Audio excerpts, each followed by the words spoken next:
Chers auditeurs et auditrices, bonjour. Aujourd'hui, nous allons traiter du célibat. Dans la série, l'héroïne Carrie a des passages à vide sentimentaux et s'interroge sur ce fait.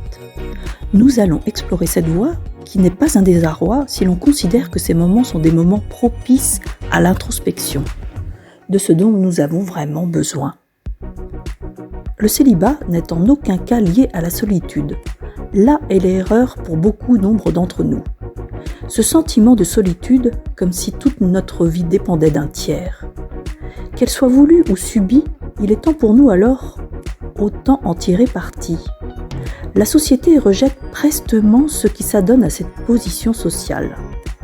Malmenés comme des êtres en marge de normalité, nous ne sommes pourtant pas en incohérence avec notre vie. Mais la lourdeur du diktat de ces codes nous fait douter et plonge ceux qui n'ont pas fait ce choix dans des profondeurs d'attente. Comment peut-on se faire valoir juste en prétendant être en couple ? Être seul signifie-t-il être un ou une pestiférée ? Ce ne sont parfois que des parenthèses dans notre vie. Et se sentir exclu pour cette nomination du fait qu'elle rend mal à l'aise certains de nos congénères.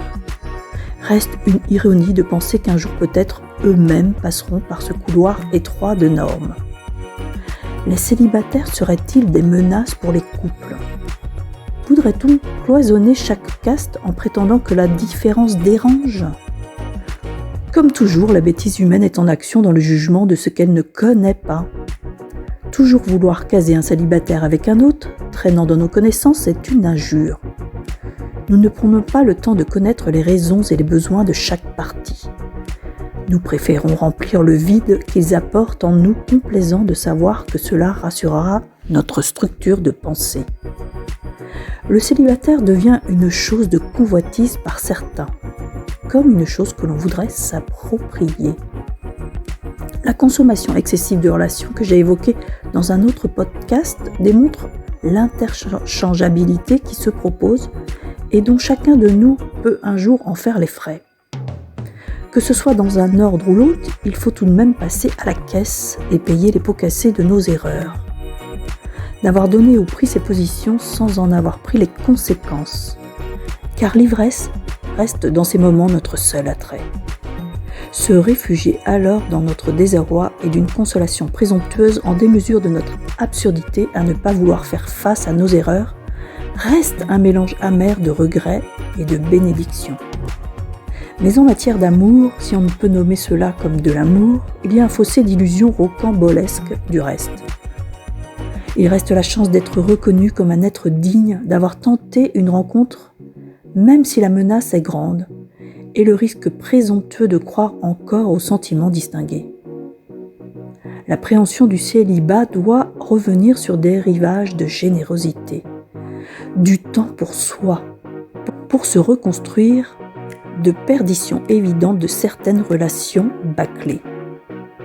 Personne n'a dit que la vie est un long fleuve tranquille, et j'ai souvent entendu certaines amies en couple me dire que j'avais de la chance d'être seule. Quel paradoxe si on voit cela comme une errance et la multitude d'échecs qui s'y lient. L'herbe semble toujours plus verte ailleurs, alors chers auditeurs, la morale de cette complaisance est de donner un sens au célibat, en gardant toujours en tête que des jours meilleurs seront proposés pour des échanges romantiques, puisque c'est cela que le vrai célibataire cherche, la vérité du couple, le couple sacré, préférant être seul que mal accompagné. Merci pour votre écoute et à très vite pour de nouvelles explorations métaphysiques. Catherine Anet pour Écriture Connectée.